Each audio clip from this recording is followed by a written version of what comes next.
नमस्कारम everyone. तो आज जो हम चैप्टर पढ़ने जा रहे हैं ये है एवोल्यूशन। जो हमारी यूनिट है उसका नाम था जेनेटिक्स एंड एवोल्यूशन।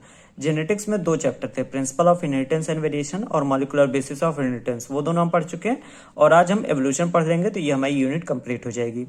एवोल्यूशन एक छोटा चैप्टर है, कॉन्सेप्चुअल चैप्टर है और इसमें दोनों टाइप के पोर्शन आपको मिल जाएंगे, यानी याद करने वाला भी पोर्शन काफी है और समझने वाला भी पोर्शन काफी है। हालांकि जो याद करने वाला पोर्शन है उससे क्वेश्चन काफी आते हैं, जैसे ये टाइमलाइंस की यूनिवर्स कब बना, अर्थ कब बनी, लाइफ कब आई अर्थ पे, ये इस टाइप के क्वेश्चन भी काफी आते हैं। अब ये जो टाइमलाइंस है, जैसे 4 मैंने यहाँ दी है और इसके अलावा 8-10 और हैं, वो आगे आप पढ़ेंगे। तो ये आपको अच्छे से याद करनी है, ठीक। तो शुरू करते हैं एवोल्यूशन को पढ़ना। और सबसे पहले हम पढ़ते हैं कि यूनिवर्स कैसे बना। तो एक थ्योरी है जिसे हम कहते हैं बिग बैंग थ्योरी। ये बताती है कि वन ह्यूज एक्सप्लोजन, एक बहुत बड़ा एक्सप्लोजन हुआ था।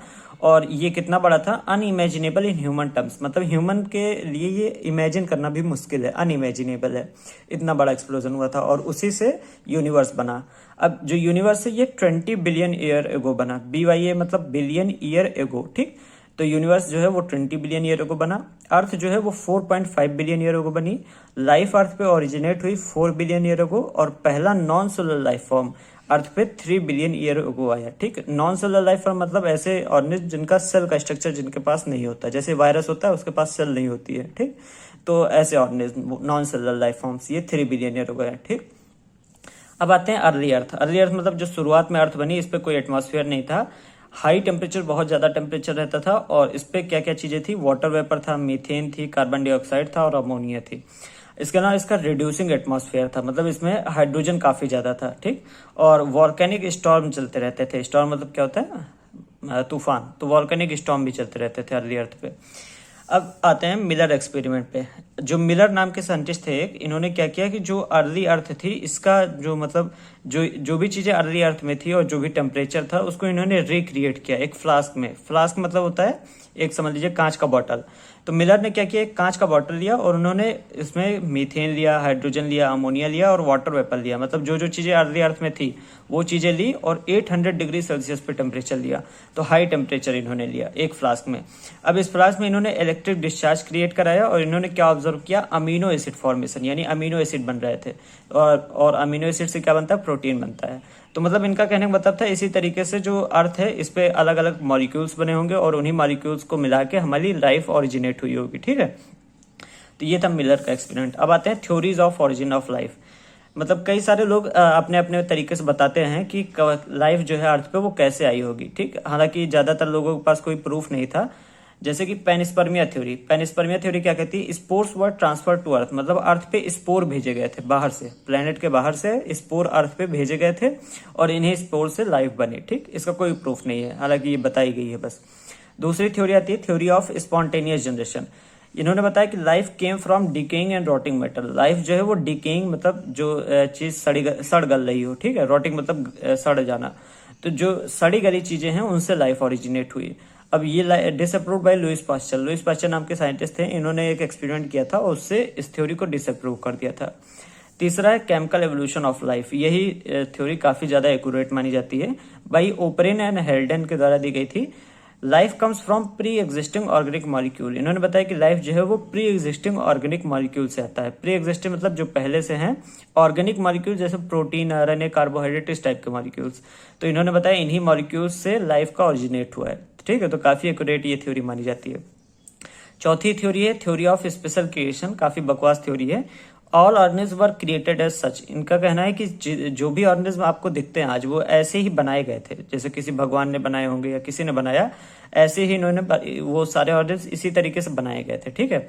Diversity will be same always, और हमेशा डाइवर्सिटी सेम होगी। मतलब मान लो इस समय अर्थ पे मान लो 1 लाख तरह के प्लांट हैं, तो हमेशा अर्थ पे 1 ही लाख तरह के प्लांट रहेंगे। पहले भी 1 लाख तरह के प्लांट ही थे, आज भी 1 ही लाख तरह के प्लांट रहेंगे और आने वाले किसी भी समय में 1 लाख तरह के ही प्लांट रहेंगे। मतलब डाइवर्सिटी जो है वो हमेशा सेम रहेगी। अब अर्थ इज 4000 ईयर्स ओल्ड। अर्थ सिर्फ 4000 साल की, मतलब 4000 साल पुरानी है सिर्फ अर्थ। ये बताया थ्योरी ऑफ स्पेशल क्रिएशन में, ठीक है। तो बकवास थ्योरी थी एकदम। अब आते हैं डार्विन पे। डार्विन ने एक शिप लिया था जिसे कहते हैं HMS बीगल, इसी पे इन्होंने ट्रेवल किया था। इन्होंने बताया फिटनेस के बारे में डार्विन ने बताया, और डार्विन के अकॉर्डिंग जो फिटनेस थी, फिटनेस का मतलब था रिप्रोडक्टिव फिटनेस से, मतलब जो जितना ज्यादा रिप्रोड्यूस कर सके वो उतना ज्यादा फिट है। डार्विन के फिटनेस का मतलब ये था, ठीक है। तो fitness according to Darwin was reproductive fitness. अब डार्विन ने नेचुरल सिलेक्शन बताया। नेचुरल सिलेक्शन क्या होता है? Organism with more fitness will survive. जो ऑर्गेनिज्म ज्यादा फिट होगा वो सर्वाइव करेगा, ठीक है। सर्वाइवल ऑफ द फिटेस्ट बोला जाता है इसको। तो जो ऑर्गेनिज्म जितना ज्यादा फिट होगा वो सर्वाइव करेगा, ठीक। तो ये हो गया डार्विन। अब आते हैं एविडेंसेस ऑफ एवोल्यूशन, मतलब एवोल्यूशन का क्या प्रूफ था। सबसे पहली चीज फॉसिल जो है इसको पेलियोंटोलॉजिकल एविडेंस भी कहते हैं। पेलियोंटोलॉजी एक तरह का फील्ड होता है जिसमें आप फॉसिल के बारे में, हिस्ट्री के बारे में पढ़ते हैं, ठीक है। तो पेलियोंटोलॉजिकल एविडेंस जो है इसको मतलब फॉसिल जो है ये एक पेलियोंटोलॉजिकल एविडेंस है। इसके अलावा एम्ब्रियोलॉजिकल एविडेंस अर्नेस्ट हैकल द्वारा दिया गया था। इसमें क्या बताया इन्होंने? Haeckel observed gill slits in embryo of all vertebrate. Haeckel ने देखा जितने भी वर्टिब्रेट थे उनमें गिल स्लिट्स पाए जाते थे एम्ब्रियो वाले स्टेज में, इंक्लूडिंग ह्यूमंस में भी। यानी हम लोग जब एम्ब्रियो के स्टेज में होते हैं तो हमारे गले के पास गिल स्लिट्स पाए जाते हैं, और गिल्स से आपको पता है फिशेस में पाए जाते हैं। तो इससे पता चलता है कि जो हमारी ओरिजिन थी वो फिश के थ्रू हुई है, यानी पानी में कहीं हुई थी। इसी वजह से हमारे एम्ब्रियो वाले स्टेज में गिल स्लिट्स पाए जाते हैं हमारे अंदर, ठीक है। तो ये हैकल ने ऑब्जर्व किया था। हालांकि ये थ्योरी जो है वो डिसअप्रूव कर दी गई थी कार्ल अर्न्स्ट वॉन बेयर के द्वारा, ठीक है। तो दिया किसने था? अर्न्स्ट हैकल ने, और डिसअप्रूव किसने किया? कार्ल अर्न्स्ट वॉन बेयर ने, ठीक। तो ये था एविडेंसेस ऑफ एवोल्यूशन। तो हमारा पहला पेज ये हो गया। अब आते हैं हम दूसरे पेज पे।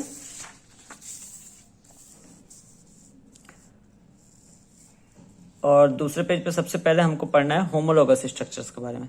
होमोलॉगस स्ट्रक्चर या होमोलॉगस ऑर्गन आप कह सकते हैं, ये ऐसे स्ट्रक्चर्स होते हैं जिनका स्ट्रक्चर सेम होता है या फिर ओरिजिन सेम होती है। तो ऐसे ऑर्गन्स जिसका स्ट्रक्चर सेम है या फिर ओरिजिन मतलब वो कहाँ से बने, तो ऑरिजिन सेम है लेकिन फंक्शन डिफरेंट है, डिफरेंट फंक्शन, ठीक। तो ऐसे स्ट्रक्चर को होमोलॉगस स्ट्रक्चर कहा जाता है। और होमोलॉगी जो है वो डाइवर्जेंट एवोल्यूशन को शो करती है, ठीक है। तो आप इस तरीके से याद कर सकते हैं एचडी मतलब होमोलॉगस जो है वो डाइवर्जेंट एवोल्यूशन को शो करती है। अब इसके एग्जाम्पल काफी पूछे जाते हैं, तो एग्जाम्पल अच्छे से आपको पता होना चाहिए। लिम्स ऑफ मैन, चीता, वेल एंड बैट। जो लिम्स है मैन, चीता, वेल एंड बैट, ये होमोलॉगस ऑर्गन्स है। Vertebrate heart and brain, thorns of bougainvillea के कांटे, और टेंड्रिल्स ऑफ कुकरबिटा, यानी कुकरबिटा के जो टेंड्रिल होते हैं ये भी होमोलॉगी शो करते हैं, ठीक। दूसरा है हमारा एनालॉगस ऑर्गन। एनालॉगस ऑर्गन जो है इनका डिफरेंट स्ट्रक्चर होता है या ऑर्गन होता है, लेकिन सेम फंक्शन होता है, ठीक है। फंक्शन सेम होंगे। और एनालॉगस ऑर्गन जो है ये कन्वर्जेंट एवोल्यूशन शो करते हैं। आप इस तरीके से याद कर सकते हैं। एसी मतलब ए से एनालॉगस ऑर्गन, सी से कन्वर्जेंट एवोल्यूशन। तो एनालॉगी जो है वो कन्वर्जेंट एवोल्यूशन को शो करती है। इसका भी एग्जांपल काफी इंपॉर्टेंट है। Wings of birds and butterfly. Birds और बटरफ्लाई का विंग्स स्ट्रक्चर अलग अलग होता है, हालांकि दोनों का फंक्शन एक ही है, मतलब उड़ना। आई ऑफ ऑक्टोपस एंड मैमल और ऑक्टोपस की आई काफी अलग स्ट्रक्चर होता है, और लेकिन दोनों का एक ही काम है, देखना। Flipper of penguins and dolphin. Flipper मतलब जो पंख, मतलब जो पंख समझ लीजिए, जो होते हैं जिनके थ्रू ये तैरते हैं, ठीक। फिर स्वीट पोटैटो एंड पोटैटो, दोनों का काम है स्टोरेज करना, लेकिन एक स्टेम है, एक स्टेम है और एक रूट है, तो दोनों में अंतर हो गया ना। तो स्वीट पोटैटो और पोटैटो ये दोनों भी हो गए। तो ये हो गया एनालॉगस ऑर्गन्स, ठीक। फिर आते हैं अब मेलेनिज्म का केस। इंग्लैंड जो है लगभग 1850 में इंडस्ट्रियलाइजेशन हुआ था। इसमें इंडस्ट्रियलाइजेशन से पहले, इंडस्ट्रियलाइजेशन मतलब बहुत ज्यादा इंडस्ट्री का डेवलपमेंट होना। तो इंडस्ट्रियलाइजेशन से पहले क्या था? मोर व्हाइट विंग मॉथ, जो व्हाइट विंग वाले मॉथ थे वो बहुत ज्यादा थे। इंडस्ट्रियलाइजेशन के बाद डार्क विंग वाले मॉथ काफी ज्यादा थे, और डार्क विंग वाले को मेलेनाइज्ड मॉथ कहा जाता है, ठीक है। तो इंडस्ट्रियलाइजेशन के बाद जो है वो मेलेनाइज्ड मॉथ काफी ज्यादा देखने को मिलते थे। इसका रीजन क्या था? Tree trunks becoming dark due to industrialisation. Industrialisation के बाद क्या हुआ? पॉल्यूशन पॉल्यूशन काफी ज्यादा बढ़ गया, और जो ट्री ट्रंक्स थे, मतलब जो डाल थी पेड़ों की या जो पेड़ थे, उनका जो कलर था वो डार्क हो गया। तो डार्क वाले जो थे वो छुप जाते थे, तो जो चिड़िया थी या फिर जो भी चीजें थी उनको खा नहीं पाती थी, ठीक है। तो इसी वजह से इंडस्ट्रियलाइजेशन के बाद जो है वो डार्क विंग वाले जो है उनका नंबर बढ़ गया था, ठीक। अब आते हैं इधर थोड़ा सा और ये पढ़ते हैं एंथ्रोपोजेनिक एवोल्यूशन। एंथ्रोपोजेनिक मतलब होता है ऐसा एवोल्यूशन जो ह्यूमंस के द्वारा हुआ हो, evolution due to human activities. इसका एग्जांपल मतलब एनसीईआरटी में दिया है, डीडीटी का छिड़काव। तो हम बहुत ज़्यादा DDT का यूज़ करने लगे। जैसे पहले थोड़ा थोड़ा DDT में काम हो जाता था, फिर उसके बाद जो DDT हम डालते थे उससे जो एनिमल इफेक्ट होना चाहिए वो इफेक्ट ही नहीं होता था, ठीक है, रेजिस्टेंट डेवलप कर लेता था, मतलब उस एनिमल का एवोल्यूशन हो गया। पहले वही DDT उसको मार देता था, लेकिन अब वही DDT जब हम डालते हैं क्रॉप्स पे तो कोई फर्क नहीं पड़ता था उस एनिमल, उस इंसेक्ट को, उस पेस्ट को, ठीक। तो ये एक तरह का एंथ्रोपोजेनिक एवोल्यूशन है, ठीक है। अगला कॉन्सेप्ट है ब्रांचिंग डिसेंट। ब्रांचिंग डिसेंट क्या है? Development of a new species from a single common descendant. Descendant मतलब वंशज, तो एक कॉमन वंशज से एक नई स्पीसीज का बन जाना, इसे कहते हैं ब्रांचिंग डिसेंट। और ये डार्विन के द्वारा ये पॉइंट भी दिया गया था, ठीक है, ये कॉन्सेप्ट भी डार्विन ने दिया था। दूसरा use and disuse theory. Use and disuse मतलब क्या होता है? जो ऑर्गन आप यूज करेंगे वो डेवलप होता जाएगा, और जो ऑर्गन नहीं यूज करेंगे आप वो डिमिनिश होता जाएगा, या कह लीजिए खत्म होता जाएगा धीमे धीमे। ये लेमार्क के द्वारा दी गई थी, इसको कभी कभी लेमार्किज्म भी कहते हैं। और इन्होंने एग्जाम्पल दिया लॉन्ग नेक जिराफ का, लंबी गर्दन वाले जो जिराफ थे उनके अंदर यूज एंड डिसयूज का एग्जाम्पल दिया था लेमार्क ने। फिर आते हैं ह्यूगो डिविरीज ने, इन्होंने म्यूटेशन को इंट्रोड्यूस किया, और इन्होंने इवनिंग प्रिम रोज नाम का एक प्लांट होता है जिसपे काम किया था। तो क्वेश्चन अच्छा बनता है, अच्छे से याद रखिएगा, ह्यूगो डिविरीज ने किस पे काम किया था? इवनिंग प्रिम रोज पे। म्यूटेशन को इंट्रोड्यूस किया और बताया जो म्यूटेशन है ये रैंडम होता है और डायरेक्शनलेस होता है, और इससे भी एवोल्यूशन हो सकता है, ऑब्वियसली हो सकता है। तो म्यूटेशन याद रखिएगा रैंडम और डायरेक्शनलेस होता है। अब ह्यूगो डिविरीज ने साल्टेशन के बारे में बताया। साल्टेशन क्या होता है? Single step large mutation. Single step मतलब एक ही बार में, जब एक ही बार में बहुत बड़ा म्यूटेशन हो जाए तो उसे साल्टेशन कहते हैं। और साल्टेशन की वजह से स्पेसिएशन हो सकता है, मतलब स्पीसीज का formation, new species development. Speciation मतलब नई स्पीसीज का डेवलपमेंट, ठीक है। तो न्यू स्पीसीज डेवलपमेंट जो है यानी स्पेसिएशन जो है ये भी साल्टेशन की वजह से हो सकता है। फिर आते हैं अब हम एडाप्टिव रेडिएशन। एडाप्टिव रेडिएशन क्या होता है? किसी एक पॉइंट से एवोल्यूशन का शुरू होना और हर डायरेक्शन में फैल जाना, इसको कहते हैं एडाप्टिव रेडिएशन, ठीक है। कॉमन भाषा में समझिए तो किसी एक पॉइंट से एवोल्यूशन शुरू हुआ और वो हर डायरेक्शन में फैल गया, ठीक है। अब एडाप्टिव रेडिएशन जो है ये 3 जगह एनसीईआरटी ने देखा है, मतलब लिखा है कि 3 जगह देखने को मिला। पहला तो डार्विन फिंचेस ने देखने को मिला, फिर प्लेसेंटल मैमल्स ऑफ ऑस्ट्रेलिया यानी ऑस्ट्रेलिया के जो प्लेसेंटल मैमल थे, और ऑस्ट्रेलियन मार्सुपियल्स में। मार्सुपियल इस तरह आप याद कर सकते हैं, ऐसे एनिमल जिनके पास एक पाउच होता है बेबी को रखने के लिए, जैसे कंगारू हो गया, तो कंगारू के आगे एक पाउच लगा होता है ना जिसमें बच्चा मतलब रहता है। तो इस टाइप के मैमल्स, मतलब और भी फीचर होते होंगे, लेकिन एक कॉमन फीचर आप ध्यान रखने के लिए याद कर सकते हैं कि ऑस्ट्रेलियन मार्सुपियल मतलब ऐसे एनिमल्स जिनके पास एक पाउच होता है, ठीक, बेबी को रखने के लिए। अब डार्विन फिंचेस जो थी इनका नाम इसलिए रखा गया था क्योंकि डार्विन ने ऑब्जर्व किया था, इसी वजह से इनको डार्विन फिंचेस कहा गया है। छोटी छोटी चिड़िया होती थी, ब्लैक कलर की होती थी, और ये गैलापागोस आइलैंड पे देखने को मिली थी डार्विन को, ठीक। अब more than one adaptive radiation in an area shows convergent evolution. अगर एक एरिया में एक से ज्यादा एडाप्टिव रेडिएशन देखने को मिला तो वो कन्वर्जेंट एवोल्यूशन को दिखाता है, ठीक है। अच्छा पॉइंट है, अच्छे से याद रखिएगा। एक से ज्यादा एडाप्टिव रेडिएशन किसी एक एरिया में देखने को मिला तो कन्वर्जेंट एवोल्यूशन को दिखाता है। अब आते हैं प्लेसेंटल मैमल और ऑस्ट्रेलियन मार्सुपियल्स की लिस्ट। अब इसको आपको ध्यान रखना है कि अगर ये वाला पूछा जाए या फिर ये वाला पूछा जाए तो आप बता सकते हैं एक दूसरे को, ठीक है, कन्वर्ट कर सकें। तो जैसे प्लेसेंटल मैमल में मोल होता है, मार्सुपियल में मार्सुपियल मोल हम कह देते हैं, ठीक। ज्यादातर मतलब आसान है, कुछ ही एक दूसरे एकदम अलग होते हैं, नहीं तो सब देखने में आसान रहते हैं। तो मोल जो है उसका मार्सुपियल मोल है।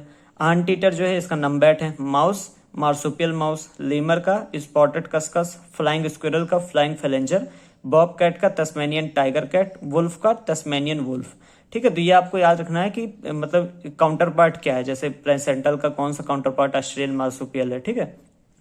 और ज्यादातर में आप देख रहे हैं जैसे मोल में मार्सुपियल मोल लिखा हुआ है ऑलरेडी, माउस में मार्सुपियल माउस लिखा हुआ है, फ्लाइंग स्क्विरल में देखिए फ्लाइंग फैलेंजर। तो आसान है याद करना, आप अच्छे से याद कर लीजिएगा इसको, ठीक है। तो ये हो गया एडाप्टिव रेडिएशन का टॉपिक। हमारा दूसरा पेज कंप्लीट हो गया। अब हम आते हैं तीसरे पेज पे। तो अब आते हैं Hardy Weinberg principle. Hardy Weinberg principle या इक्विलिब्रियम आप कह सकते हैं। ये क्या कहता है?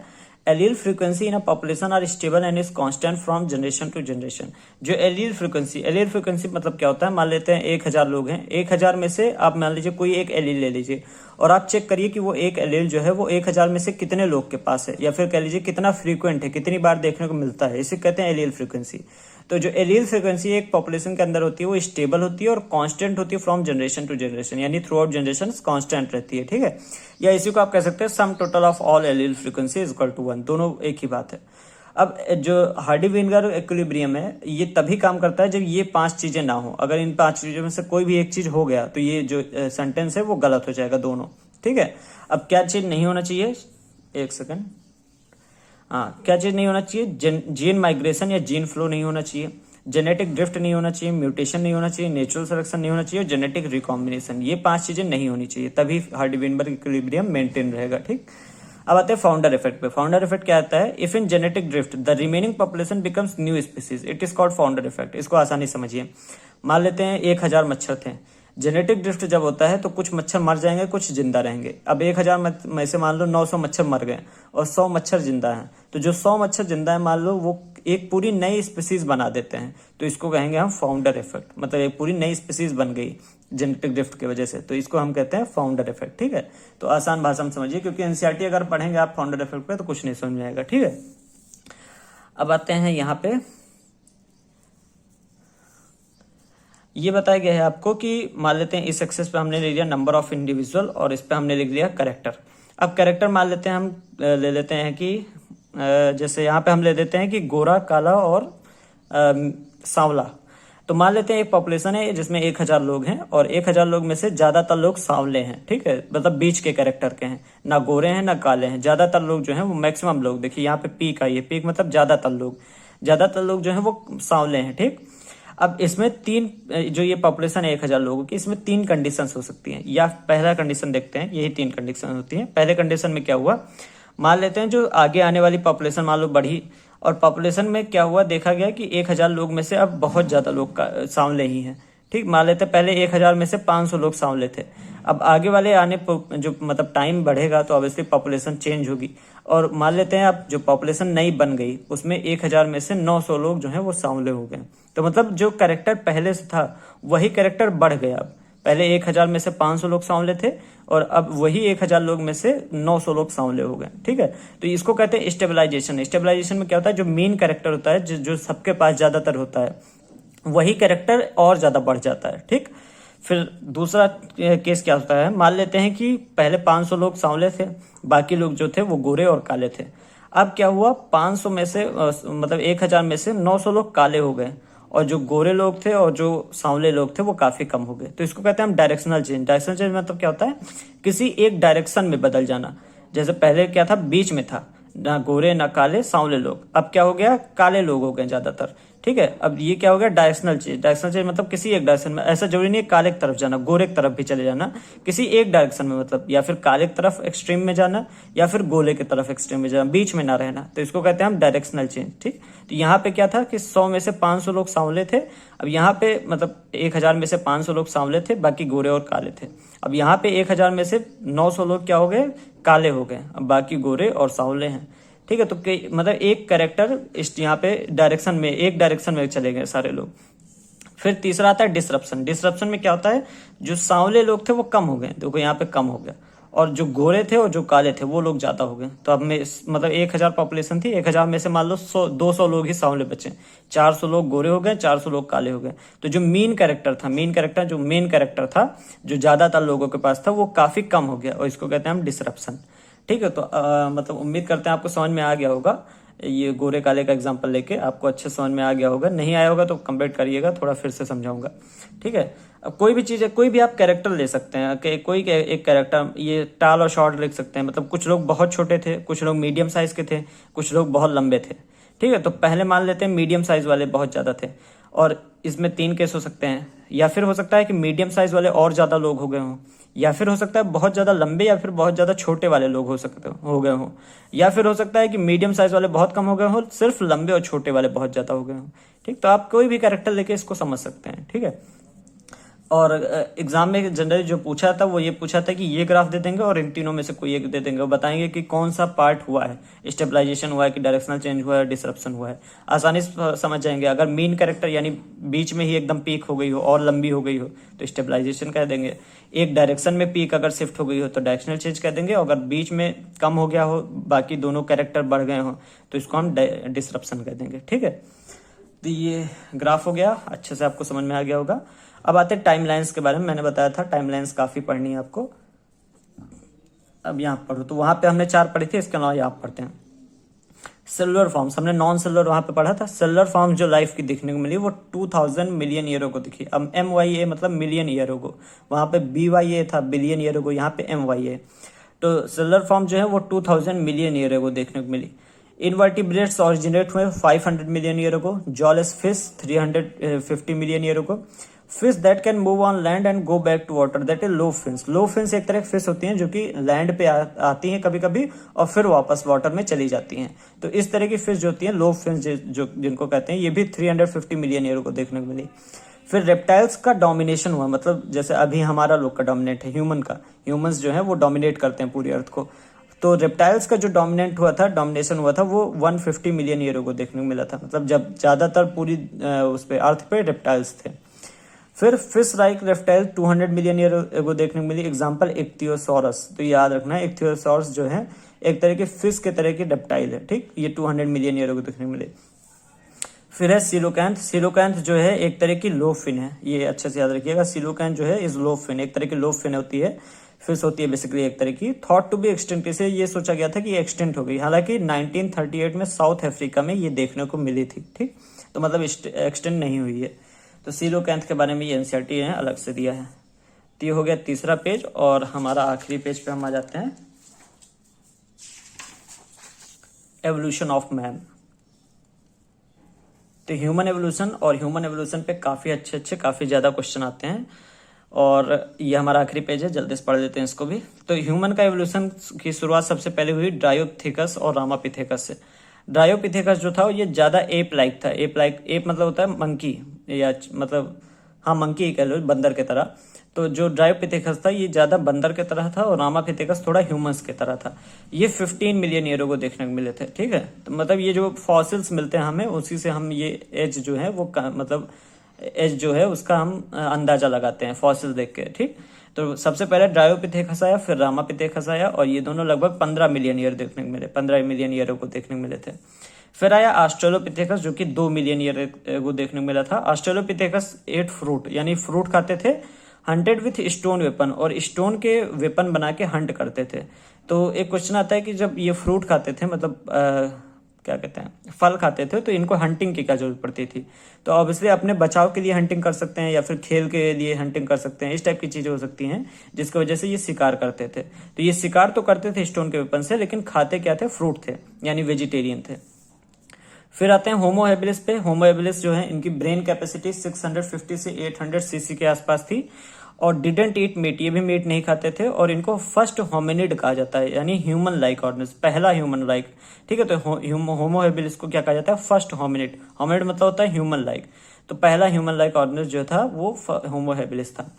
फिर है होमो इरेक्टस। होमो इरेक्टस को जावा मैन कहते हैं, क्योंकि इनके जो फॉसिल थे वो जावा नाम की एक प्लेस था उस पर मिले थे, और ये लगभग 1.5 मिलियन ईयर एगो देखने को मिले, और इनकी ब्रेन की कैपेसिटी जो थी वो 900 सीसी थी, ठीक है। तो होमो हेबिलिस में कैपेसिटी 650 से 800 सीसी थी। होमो इरेक्टस में 900 सीसी ब्रेन की कैपेसिटी थी। प्रोबेबली ईट मीट, प्रोबेबली मतलब शायद ये जो है वो मांस खाते थे, ठीक है। तो ये होमो इरेक्टस थे, तो ये शायद मांस खाते थे। फिर है नियंदरथल जो थे, ये इनकी ब्रेन की कैपेसिटी 1400 सीसी थी, लगभग 40,000 ईयर एगो ये ओरिजिनेट हुए, और यूज्ड हाइड्स मतलब ये अपने आप को कवर करते थे, कपड़े यूज करते थे बेसिकली। कपड़े के बेसिस पे आप कह सकते हैं पत्ते को या फिर किसी भी चीज से अपने आप को कवर करते थे, अपनी बॉडी को कवर करते थे, ठीक है। एंड बरीड देयर डेड, और जो डेड हो जाता था उसको बरी करते थे, उसको मतलब दफनाते थे, ठीक है। जो भी उनके यहाँ मरता था उसको दफनाते थे नियंदरथल। फिर आते हैं होमोसेपियंस जो कि अफ्रीका में रोज हुए, जो कि हम लोग हैं, लगभग 75,000 से 10,000 साल पहले, और आइस एज कहते हैं इसको। तो आइस एज के दौरान हम लोग जो है ओरिजिनेट हुए थे, कहाँ पे, अफ्रीका में, ठीक। तो आइस एज, ये भी क्वेश्चन पूछ जाता है आइस एज कब था, तो 75,000 से लगभग 10,000 साल। अब ये 1 लाख नहीं है, 10,000 है, ठीक है। कभी कभी आप ये कहते हैं कि 75,000 से 1 लाख, ऐसा नहीं पढ़ते हैं। 75,000 से 10,000 साल पहले लगभग, ठीक है। तो ये आइस एज कब था, 75,000 से 10,000 साल पहले। इसी समय पे अफ्रीका में हम लोग ओरिजिनेट हुए थे, यानी होमोसेपियंस ओरिजिनेट हुए थे। अब आते हैं आखिरी पॉइंट पे। इथोपिया में फॉसिल्स मिले थे, एनसीईआरटी लिखता है, जो कि बताते हैं एक मैन लाइक प्राइमेट के बारे में। लगभग 3 से 4 मिलियन ईयर एगो ये प्राइमेट रहा होगा, ठीक है। Not taller than 4 feet. ये जो प्राइमेट्स होते थे ये 4 फीट से ज्यादा लंबे नहीं होते थे, और वॉक्ड अपराइट, अपराइट मतलब सीधा चलते थे, उठ के, चारों हाथ पैर नीचे नहीं, ठीक है, दो सिर्फ पैर को यूज करते थे चलने के लिए, तो अपराइट यानी सीधा चलते थे। फिर केव आर्ट कब देखने को मिली थी? प्री हिस्टोरिक केव आर्ट 18,000 साल पहले प्री हिस्टोरिक केव आर्ट देखने को मिली, और एग्रीकल्चर लगभग शुरू हुआ 10,000 साल पहले, तो लगभग 10,000 साल पहले एग्रीकल्चर शुरू हुआ। तो ये भी इंपॉर्टेंट है, केव आर्ट खासकर पूछी जाती है 18,000 साल पहले। तो ये हो गया हमारा आखिरी पेज, और चारों पेज हमारे कंप्लीट हो गए। तो ये है चौथा पेज, ये तीसरा, ये दूसरा, और ये हमारा पहला पेज। ठीक है, तो थैंक यू वेरी मच देखने के लिए, और अगर आपको वीडियो अच्छा लगा हो तो लाइक कर दीजिएगा। और काफ़ी जल्दी हो गया ना आज, हाँ काफ़ी जल्दी हो गया। तो ठीक है, अगर आपको कोई क्वेश्चन होगा, कोई प्रॉब्लम होगी तो मतलब उसमें पूछ लीजिएगा कमेंट्स में। डेट सारी याद होनी चाहिए आपको, और फिर मिलते हैं अगले चैप्टर में। ठीक है, तो थैंक यू वेरी मच, मिलते हैं अगले वीडियो में, तब तक के लिए धन्यवाद।